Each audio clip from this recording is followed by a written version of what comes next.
को अलग कर देंगे, सेकंडों नहीं लगेगा। धरती बीरोस खाली नहीं है, एक से एक है। आप कुंभ में स्नान करने जाकर देखते हैं, वहाँ बड़े बड़े महाराज जो मिलिट्री लगी रहती है उसकी भी कपती रहती है, वो भी सामने नहीं आता नागा साधुओं के, जो वो अपने पास जाते हैं। उनका एक अलग ही रास्ता पूरा रहता है महाराज स्नान करने का, और पहला स्नान वही करते हैं। अगर बीच में कोई आ गया समझ लो उसका जीवन समाप्ति ही है। तो अभी भी ऐसे बहुत ऐसे लोग उपस्थित हैं। बोलो फिर, हन्यता में से पापा प्राकृत दारुणा, इस पापी स्वभाव क्रूर को बेल को मार डालो, मार। तो भगवान का अवतार हुआ। बोलिए श्री पृथ्वी महाराज की। सबसे पहले प्रशंसा पर लोक और पृथ्वी का दोहन कर। इसी पृथ्वी पर तेल है, इसी पर मिट्टी है, इसी पे पूरा सोना है, सोना भी इसी पर है, चांदी भरी इसी पे है, हीरा जवाहरात भी इसी पे, अन्य भी इसी पे है। इसी पृथ्वी से हम आप सभी लोग चल रहे हैं, और कोई इसमें संसार में नहीं जिससे आप चल रहे भैया, सब कुछ ही नहीं है। अब कहा क्या है इसका खोज की जरूरत है भाई। आपके यहाँ पानी है, ईरान में तेल है, आज ईरान में देखो महान है। बचा भर का अन्न, आज सारी औषधियां दूर ली महाराज। एक बार प्रभु महाराज अपनी प्रजा का उपदेश दे रहे थे। करम राजा प्रजा धर्म सुशिक्षयन्, प्रजा नाम समनम भुक्ते भगवंचा स्वाजहात सा। जो राजा प्रजा से कर लेता है किंतु प्रजा को धर्म की शिक्षा नहीं देता है, वह समझ लो प्रजा का पाप खा रहा है। यहाँ पर ज्यादा लोग न रहे, इसको सजाना एक ही जो लोग हैं। और आज भी हमसे सरकार टैक्स लेती है, लेती है नहीं लेती है? आपके इस सामान का आपको टैक्स लेती है, जीएसटी ले रही नहीं। हमारा ही सामान हम ही मेहनत करेंगे और टैक्स सरकार करेंगे। तो पहले राजा महाराजा टैक्स लेते थे, कर लेते थे, हर महीने कर पहुंच जाता था। अभी भी कहीं कहीं जो महाराज गुंडा राज है जिनकी चलती है क्षेत्र में, वो भी हमारा जो अभी भी छोटी मोटी दुकानों से सुनते हैं, अरे इतना पहुंचा देना, नहीं तुम्हारा दुकान चलने वाली नहीं है। बेचारा क्या करे, मरता ना क्या करता। जहाँ 1000 रुपए जा रहा, चल भाई 200 रुपए ले ही ले जा, तेरा कल्याण हो। 900 मेरे बच गए, उसकी भी मजबूरी है। तो पहले भी प्रजा कर देती थी और आज भी सरकार टैक्स ले रही है। बोले लेकिन जो प्रजा का टैक्स लेती है, अगर प्रजा को सुंदर कार्य नहीं देता, समझ लो प्रजा का पाप का भक्षण कर रहा है। पृथु महाराज ने कहा कल्याण का मार्ग बताइए। तब सरकारी ने उत्तर देते हुए कहा, शास्त्रस्वायानेवनुष्ठितो नृणाम क्षेमस्य धर्माय मगेसेतो असंगयात्मा तबतिरात्मने दृढ़ाते ब्राह्मण शास्त्रेषु विश्वानेषु स्थितो नृणाम क्षेमस्य संधायं सेतु असंगयात्मा व्यतिरेक आत्मनि दृढ़ार ब्रह्मार निर्गुणेचया। बोले कल्याण चाहने वाले को सिर्फ 2 काम करना चाहिए। अब किसको किसको कल्याण, कौन कौन कल्याण चाहते हैं, जरा हाथ उठाएं। आप लोग कल्याण चाहते हैं कि नहीं चाहते हैं? मेरा कल्याण कर सब चाहते हैं ना। तो 2 कार्य सबको करना है। अब पूछे महाराज आप बता दीजिए, हम करेंगे नहीं, फिर बताने से लाभ क्या होगा? अगर बताया जाए और आप उसको पालन करें तब तो ठीक है, लेकिन फिर भी बताने का प्रयास है। करना आपका कर्तव्य है, बताना हमारा फर्ज है। अपने कर्म से पीछे नहीं हटना चाहिए। कहते आत्म व्यक्ति रिक्ति असंगः, आत्म व्यक्ति रिक्ते असंगः। जो कयावी, शराबी, कुकर्मी, विधर्मी पुरुष हैं, उनका संग छोड़िए। पहला एक काम, पहला काम क्या है? पहले उनका संग छोड़िए। अगर आपको अपना कल्याण चाहते हो तो, और नहीं चाहते हो फिर कोई बात नहीं, जो राम सोई राम। और अर्थात आत्मा से भिन्न प्रपंच को अनात्मा वस्तुओं से वैराग्य कीजिए। जो आत्मा है वही हमारा परमात्मा है, आत्मा ही परमात्मा है। परमात्मा कहीं बाहर नहीं है, परमात्मा आपके हमारे हृदय में विराजमान है।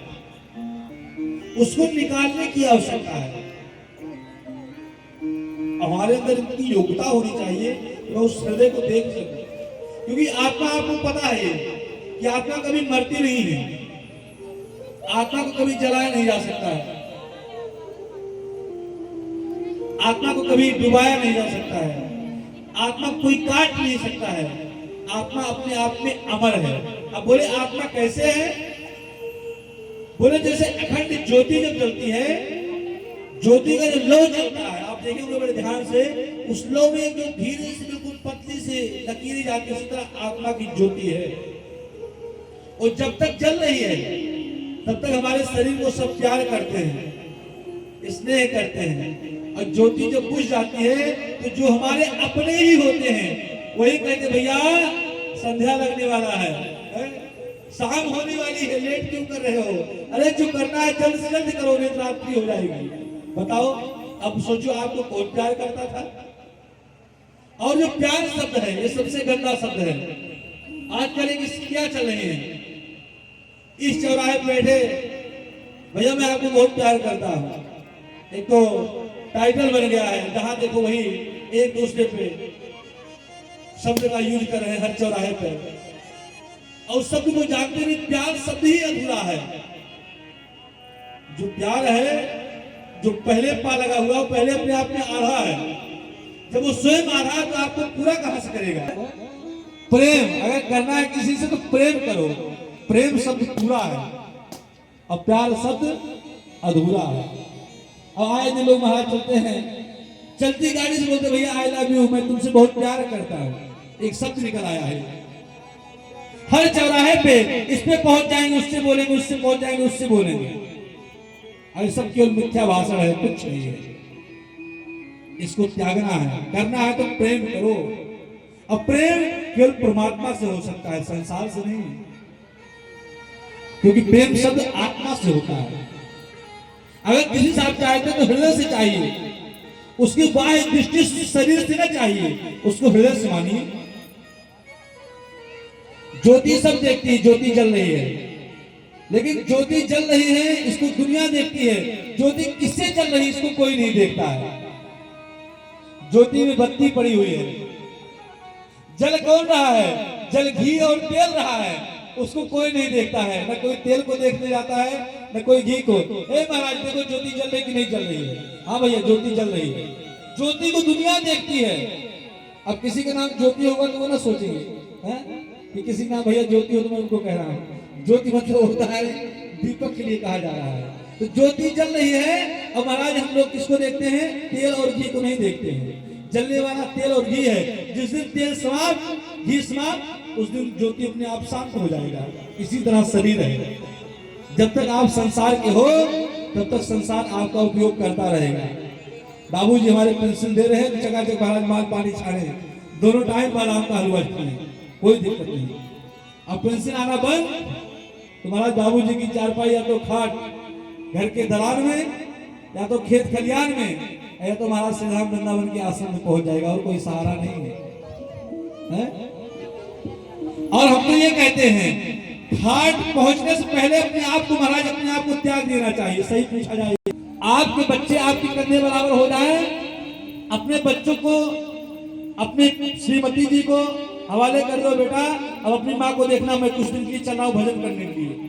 ये कोई जरूर नहीं कि साधु बन जाओ, साधु बनने के लिए मैं नहीं कह रहा हूं। साधु बनना थोड़े है, बनने में क्या लगता है? 5 रुपए लगेगा, 2 रुपए का रंग लगेगा, 5 रुपए की जनेऊ लगेगा, सिखा सूत बाहर दाढ़ी बाल खिला लिए, हो गया साधु।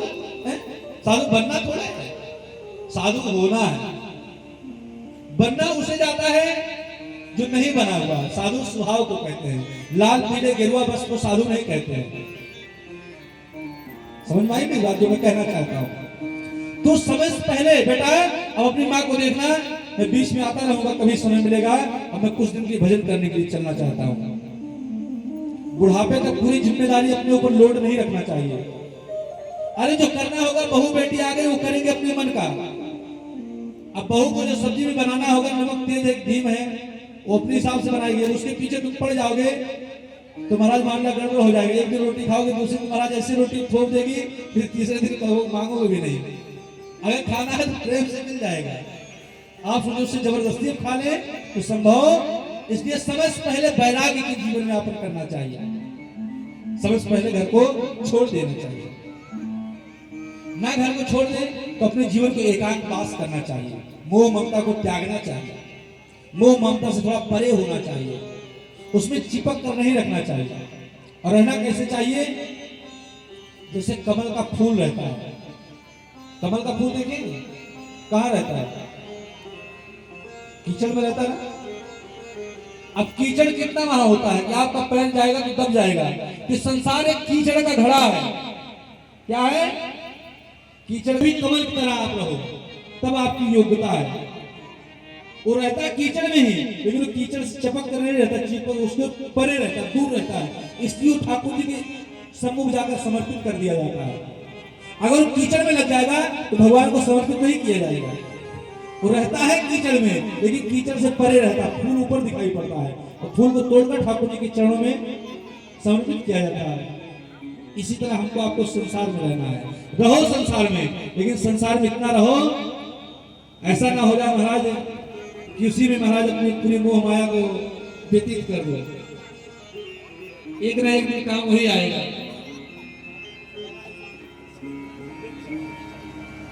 आपने समझ गए, वस्तुओं से वैराग्य होना चाहिए। अब दूसरा बात और आप समझिएगा बड़े ध्यान से। आत्मनि निर्गुणे ब्राह्मणे दृढ़ा रति। आत्मनि निर्गुणे ब्राह्मणे दृढ़ा रति। सभी प्राणियों में व्याप्त परमात्मा के प्रबल को अनुराग समझना चाहिए। सिया राम में सब जगजानी को कहना नहीं है, इसको बोलने की चौपाई नहीं कही गई है। देखिए कितना सुंदर लिख रहा है। विश्वनाथमो नाथ पुरारी अत्रिभुवन महिमा विदित तुम्हारी। हमारे भैया देखिए पेंटर जी लिख रहे हैं, बड़ी सुंदर बात।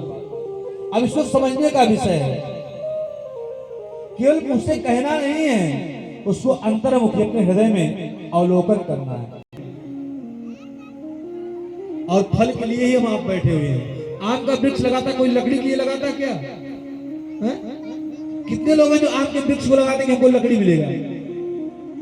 नहीं है ना? कोई है यहाँ पर? सभी लोग गेहूं चाहते हैं, लेकिन उसके साथ में भूसा रहता है।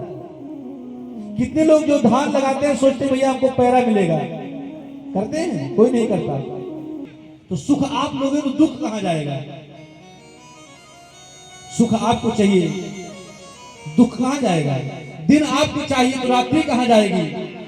अच्छी वस्तुएं आपको चाहिए तो बुरी वस्तुएं कहां जाएंगे? अच्छे लोग आपको चाहिए तो बुरे लोग कहां जाएंगे? ये सब एक दूसरे के पूरक हैं। इसलिए भैया इनसे अनुराग होना चाहिए। और जब तक आपके जीवन में अनुराग नहीं होगा, तब तक आपको विवेक की जागृति कभी जीवन में हो ही नहीं सकती है। अनुराग से ही विवेक की जागृति होती है। बिनु सत्संग विवेक न होई, राम कृपा बिनु सुलभ न सोई। राम कृपा बिनु सुलभ न सोई। बिनु सत्संग बिनु सत्संग विवेक न होई, राम कृपा बिनु सुलभ न सोई। राम कृपा बिनु सुलभ न सोई। मोहन सा जग सोवनिहारा, देखें स्वप्न यने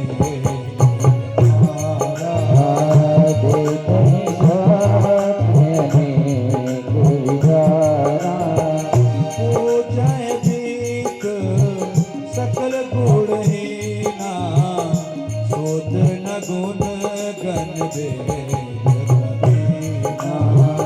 शोध न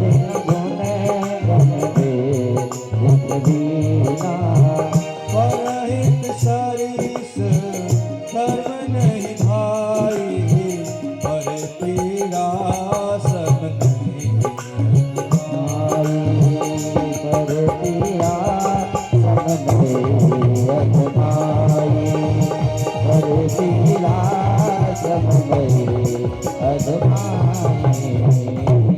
बिनु सत्संग विवेक न होई और राम कृपा बिनु सुलभ न सोई। जब तक सुंदर सत्संग की आपकी अनुभूति नहीं हो, गुरुदेव हमारे जीवन में अच्छे सुंदर संग हो जाए और अच्छे कहीं गुरु मिल जाए तो परमात्मा मिलने में देर नहीं है। प्रारंभ ही हमारा अच्छा होना चाहिए और जब तक नहीं होगा महाराज तब तक आपको विवेक से ही वैराग्य होता है, वैराग्य से अनुराग होता है और अनुराग से ही भगवत प्राप्ति होती है। अगर भगवत प्राप्ति करना है तो हो विवेक मोह ब्रह्म भागा और तब रघुनाथ चरण अनुरागा। ऐसे नहीं होगा अनुराग क्यों कहने से। अब मिले न रघुपत बिनु अनुरागा, अब किए जोग तब ज्ञान विरागा।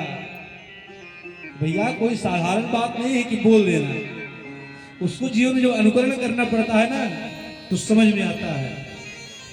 इसलिए विवेक से वैराग, वैराग से अनुराग और अनुराग से भगवत प्राप्ति होती है। होगा आज नहीं तो कल जब हम घर से अपने चोट खाएंगे तब हमको वैराग्य होगा। हम लोग संसारी है ना, जब ज्यादा मोह के स्वरूप में हम पिरोए रहेंगे, जब घर से चोट लगेगा तब मन भागेगा। मन ऐसे जल्दी भागने वाला नहीं है। जब घर को ताड़ना मिलती है, घर से उलाहना मिलता है, घर से बातें सुनने को मिलती है, तब मेरा मन वैराग्य की तरफ भगता है कि भैया संसार कुछ नहीं है।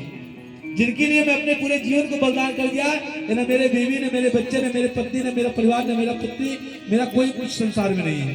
हम अकेले आए थे, अकेले ही हैं, चलो यहाँ से हटो, घर द्वार छोड़ देना चाहिए। ये कब होगा? जब घर से चोट लगेगा तब होगा। इसलिए चाहिए, परीक्षित जी को समझा रहे हैं, बोले क्या करना चाहिए? दयाया सर्वभूतेषु संतुष्टाय केनवा सर्वेन्द्रिया प्रशांतात्मा तुष्यन्त्या सुजनार्दना। बोले दयाया सर्वभूतेषु, श्लोक समझ में आ रहा है? सुनाई पड़ रहा है? दयाया सर्वभूतेषु संतुष्टा येन केन वा और सर्व इंद्रियों प्रशांताय न तुष्यन्तुष जनार्दना। बोले सबसे पहला जीवन में अगर भगवत प्राप्ति करना है, आप माला जपे या न जपे उससे मतलब नहीं है, तो आप तीन अगर काम कर लेंगे तो आपको भगवत प्राप्ति हो जाएगी। ये बिल्कुल कंफर्म है, भागवत भगवान स्वयं कहते हैं। बोले पहला काम क्या है? जीव मात्र पर दया करना। जीव मात्र पर दया करना कहा गया है, मोह करना नहीं कहा गया है। हम लोग दया करते करते मोह करने लगते हैं, यही मेरी भूल होती है।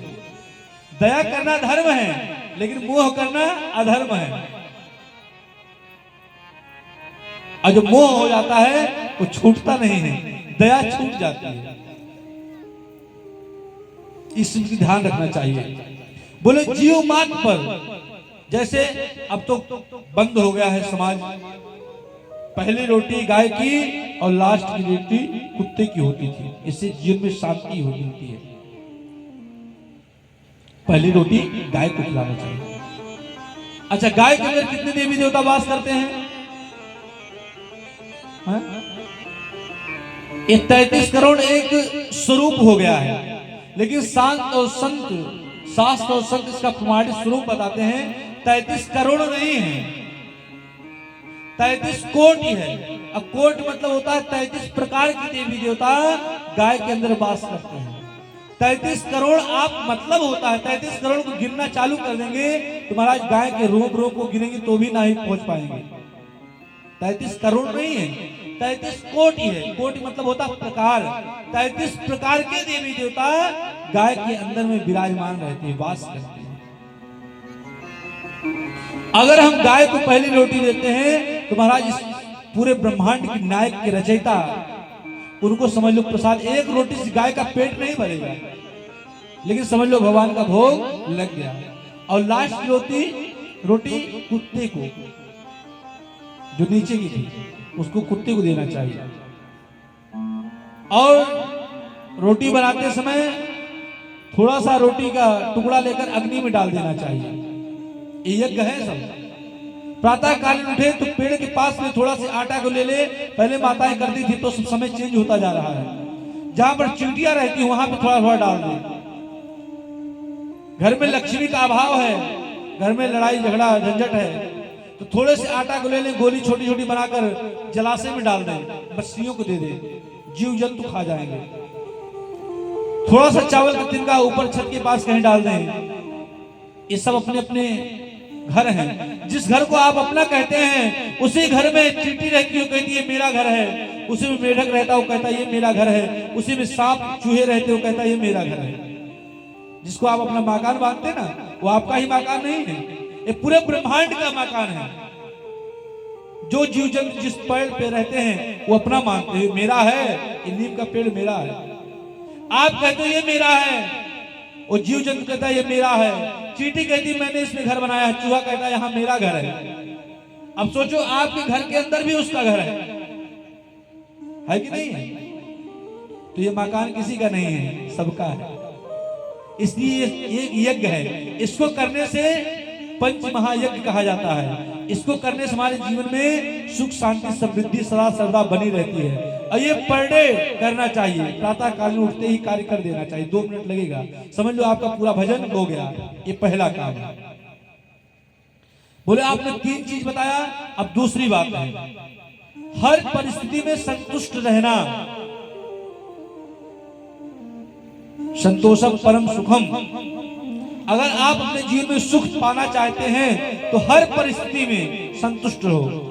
भगवान आपको जैसे रखे वैसे आप रहो, संतुष्ट रहो। बहुत जिसको मिल गया है वो भी संतुष्ट नहीं है, और जिसके पास कुछ नहीं है वो सुंदर चद्दर तान कर महाराज रोड पर सो जाता, कोई फर्क नहीं पड़ता है।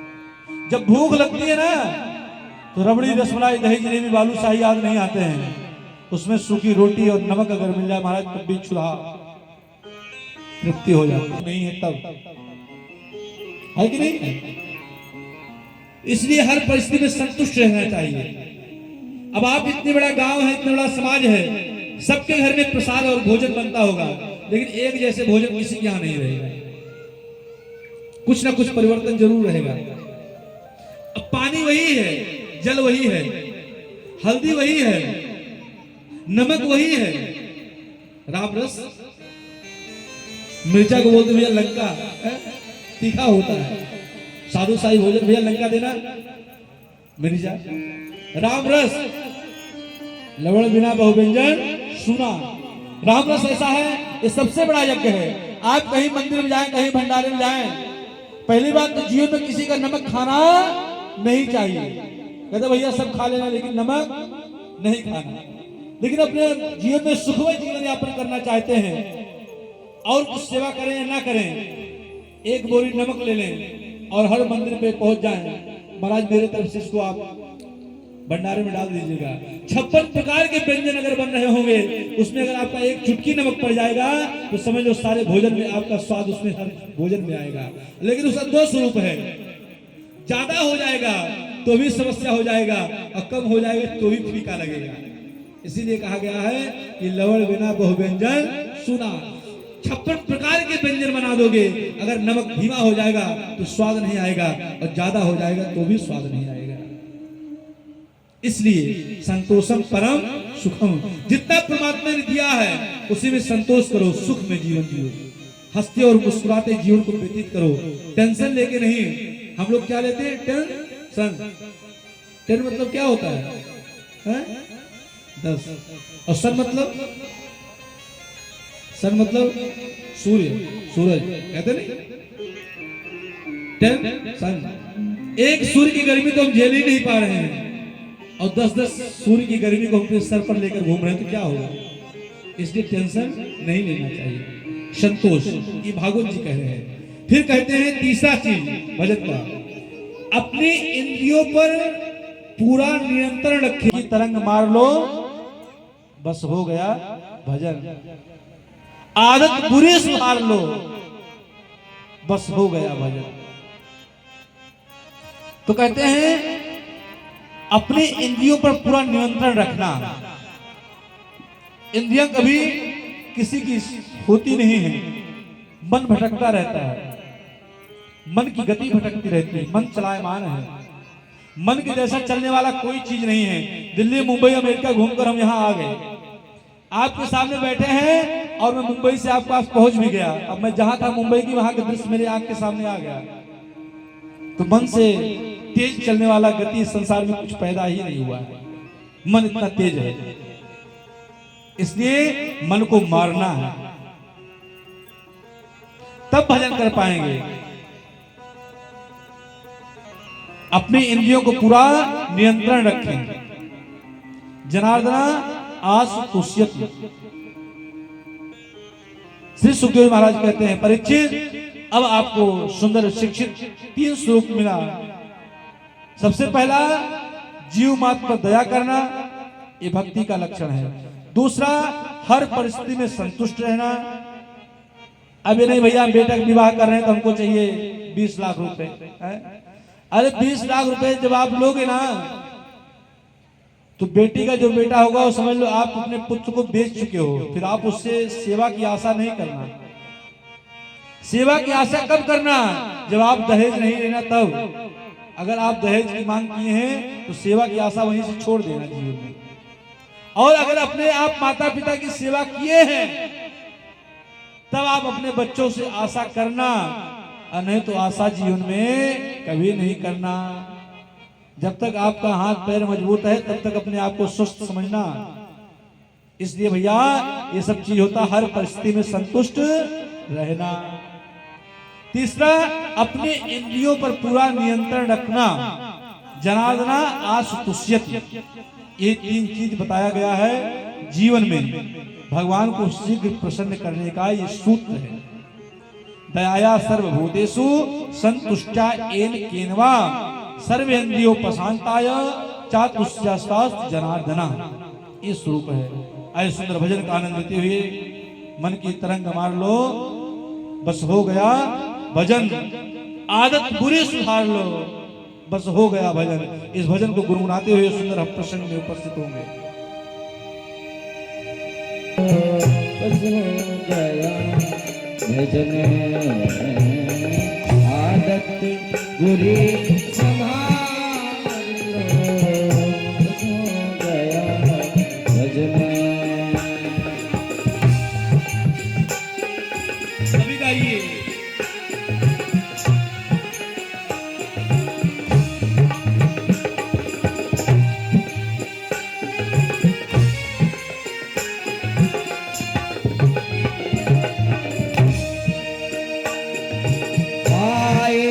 तुम कहाँ से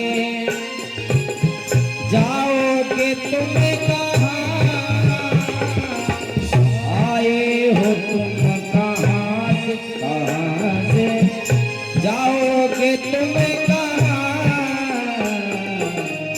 इतना ही तुम विचार लो, बस हो गया मन की तरंग मार लो, बस हो गया भजन।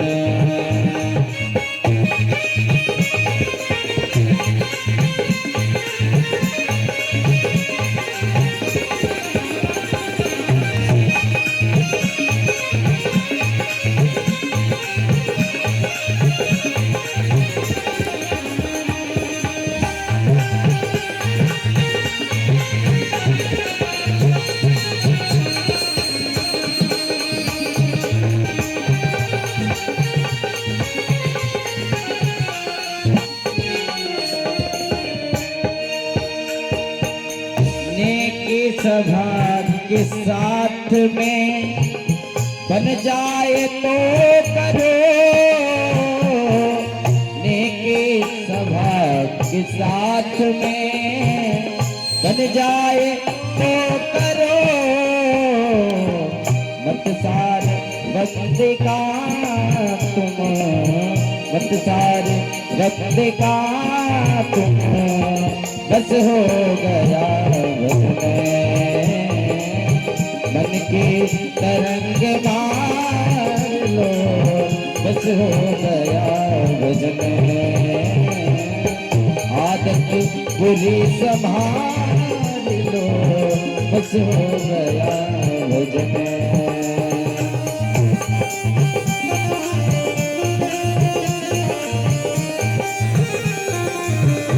हरि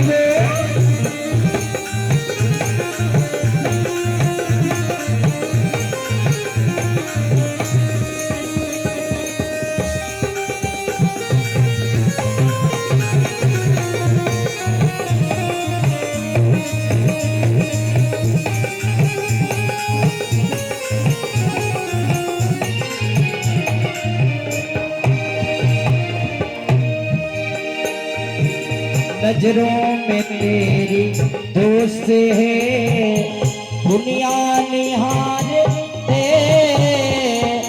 नजरों में तेरी दोस्त है दुनिया निहारते, मन की तरंग मार लो, बस हो गया भजन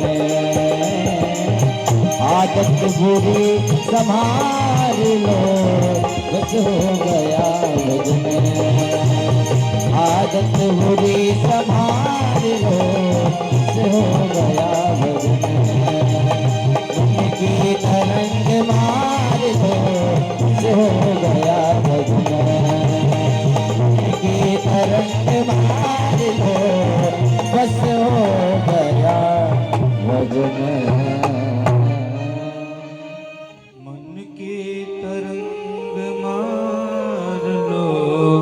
बस हो गया भजन आदत बुरे सुधार लो, बस हो गया भजन मन के तरंग मार लो। मन ही एक श्रेष्ठ है। देखिए जिस चीज को हमने आपको प्रथम दिन भी कहा था, आज भी बोले तुम्हारे भैया बड़ा सुंदर देखिए शब्द लिख रहे हैं। एक बार हमारे भैया की एक बार जोरदार ताली द्वारा अभिनंदन करेंगे। जो आएगा तो पढ़ेगा जरूर। रा कहते बाधा टले, धा से पहुंचे धाम, राधा नाम अनमोल है, पूर्ण हो शुभ काम। एक शब्द है केवल राधा। हमारे चीज पूज्य श्री प्रेमानंद जी महाराज जी ने इस शब्द का उच्चारण किया है। राधा शब्द पहले था, लेकिन उसका जो महत्व है कोई बताने वाला तो होता है। हरे कृष्णाय वासुदेवाय हरे परमात्मने प्रणतः क्लेश नाशाय गोविंदाय नमो नमः, ये भागवत जी का श्लोक है। ये आज थोड़े है, लेकिन प्रचार तो कोई करेगा। श्री सुखदेव जी महाराज परीक्षित को सुना रहे हैं। आज वृंदावन की जो कीर्ति थी है और रहेगी, लेकिन आज वर्तमान में जो वृंदावन की महिमा विशेष बढ़ गई, राधा शब्द का हमारे पूज्य श्री प्रेमानंद महाराज जी का है। नहीं तो वहां सब राधे राधे करते थे, लेकिन राधा नाम का कोई माला नहीं जपता था। करते थे तो अंदर करते थे, लेकिन महाराज दुनिया जानती है राधा राधा राधा राधा राधा राधा, जानती कि नहीं जानती है? तो कोई तो मिलना चाहिए जीवन में। भाई शादी विवाह होता, कोई ना कोई जोड़ मिलता है कहीं से, विवाह तो होगा ही, लेकिन कहीं ना कहीं संबंध मिलता है। इसी तरह कोई ना कोई हमको जीवन में साथी मिलता है। एक शब्द हमारे जीवन में अनमोल है। चाह गई चिंता गई मनवा बेपरवाह, जिसको कछु न चाहिए सोही साहन सा। तुलसी बिरवा बाग की सींचत से मुरझाए, और राम भरोसे जो रहा है तो पर्वत पर हरिया। हम जिसको जल लाते हैं डेली महाराज कमंडल लेकर, वो सूख जाता है वृक्ष। अब पर्वत श्रृंखला पर रहने वाला वृक्ष कभी सूखता ही नहीं। वहां आप कितनी बार जल देने जा रहे हैं? तो जो राम भरोसे रहे उसका कोई बिगाड़ नहीं सकता। भैया ये जीवन का सूत्र है। अब इसी स्वरूप में पंचम स्कंद बड़ा सुंदर चरित्र आप सभी लोग जानते हैं। राजा जड़भरत का सुंदर चरित्र है। प्रियव्रत के 10 पुत्र हुए, 7 द्वीप अधिपति, 3 ब्रह्मचारी जम्बू द्वीप के अधिपति हुए आग्नेय, और आग्नेय के 9 पुत्र हुए। उन्होंने जम्बू द्वीप के 9 खंड को विभाजित कर दिया और अपने पुत्रों में बांट दिया। अजनाब खंड के राजा हुए। जो अपना भारत देश है, पहले इसका नाम था अजनाब, पहले भारत नहीं था। अजनाब खंड के राजा हुए नाभि, और महाराज नाभि का विवाह मेरू देवी के साथ हुआ। एक में इन्होंने भगवान से उन्हें जैसे पुत्र मांगने की कामना की, साक्षात ऋषभ देव जी का अवतार। लेकिन उनमें अपना निष्ठा है। आप पंजाबियों को देखिए, अपनी निष्ठा है। गुरुद्वारे में जाएंगे तो आप देखिए कितना सुंदर, आपकी चप्पल को भी महाराज जो स्लीपर पहनते हैं उसको भी आप सुखवा कर उसको झोली में रख देंगे और आपको पैर धोकर फिर आपको अंदर भेजेंगे। ये है श्रद्धा, उनको उन्होंने गुरुदेव ने शिक्षा दिया है। लेकिन हम आप भटक रहे हैं, सब अपना अपना तो पकड़ लिए हैं, किनको क्या करना है, लेकिन हम लोग पकड़ नहीं पाए हैं। कोई कहता शनिदेव पूजो, तो कोई कहता दुर्गा जी का उपासना करो, कोई कहता हनुमान जी पूजो, सब काम कर देंगे। इसलिए हम भटक रहे हैं। कहते फिर बोले महाराज भगवान ऋषभदेव के द्वारा अपने पुत्रों को उपदेश दिए। भगवान श्री ऋषभदेव का विवाह इंद्र की पुत्री जयंती से हुआ। इंद्र की पुत्री जयंती से इसके 100 पुत्र हुए। एक दिन उन्होंने अपने पुत्रों को सुंदर उपदेश दिया। बोले बेटा मैं जीवन में एक उपदेश देना चाहता हूं। नायम देहो देह भाजा लोके कष्टान कामन रहते विंगाए तपो दिव्यम पुत्र कायेन सर्वादम सोक्तम तवंतम। हे पुत्र, ये मानव शरीर कष्टप्रद विषयों को भोगने के लिए नहीं मिला है।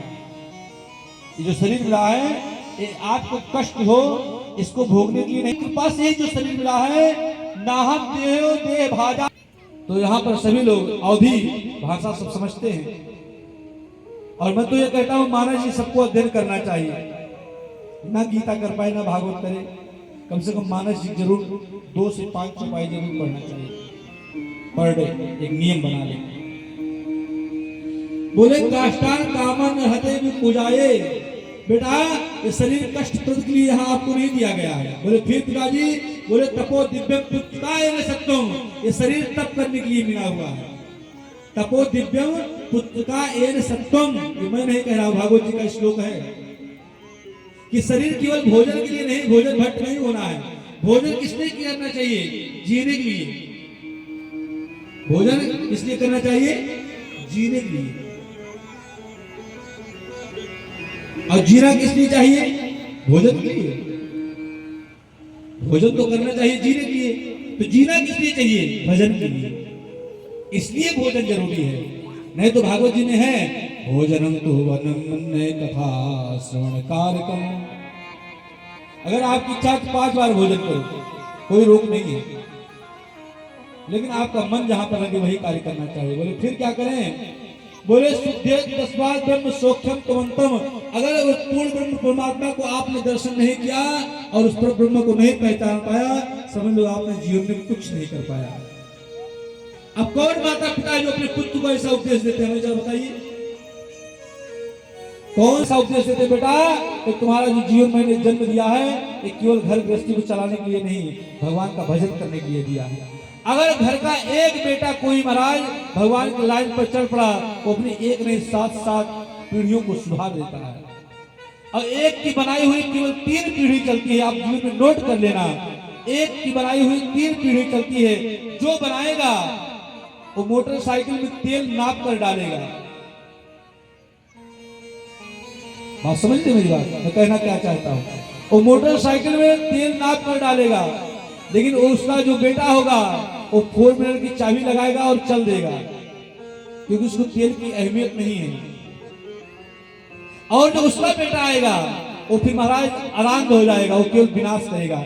एक व्यक्ति केवल 3 पीढ़ी चलती है, चाहे जहां आप अनुमान लीजिए। जो बनाएगा उसको उपयोग नहीं करेगा, वो बनाते बनाते ही महाराज दाढ़ी सफेद हो जाएगी, अवस्थाएं 75 की पहुंच जाएंगी, उसका उपभोग नहीं करेगा, उसका बेटा उपभोग करता। जैसे मठ मंदिर बनते हैं, महंत केवल बनाते रहते हैं, बनाते बनाते बनाते बनाते महाराज मंदिर तैयार होती है और उसका उत्तराधिकारी आकर सुंदर चकाचक आनंद लेता। महाराज बनाया कौन? महंत, और उपभोग कौन कर रहा है? उत्तराधिकारी। लेकिन जो उत्तराधिकारी का जो महंत बनेगा वो महाराज और जीवन यापन अच्छे से करेगा, कोई मतलब नहीं है। सब बना बनाया मिल गया, क्या दिक्कत? आप इतना ना बना दो कि बच्चों को उस चीज का आपको अहमियत न रह जाए। कम से कम उनको ये ज्ञान रहे कि भैया 10 रुपए बड़े परिश्रम से आता है। आप सारा सोचते हैं कि 7 पीढ़ी का इकट्ठा करके हम ही रख दें, तो कुछ काम आने वाला नहीं है, एक दिन सब छूट जाएगा। फिर बोलते क्या, बोले इसमें तो असीम ब्रह्म सुख का अनुभव करना चाहिए। महासेवा द्वार माहो विमुक्ते स्तोमुदारम योस्ता संग संग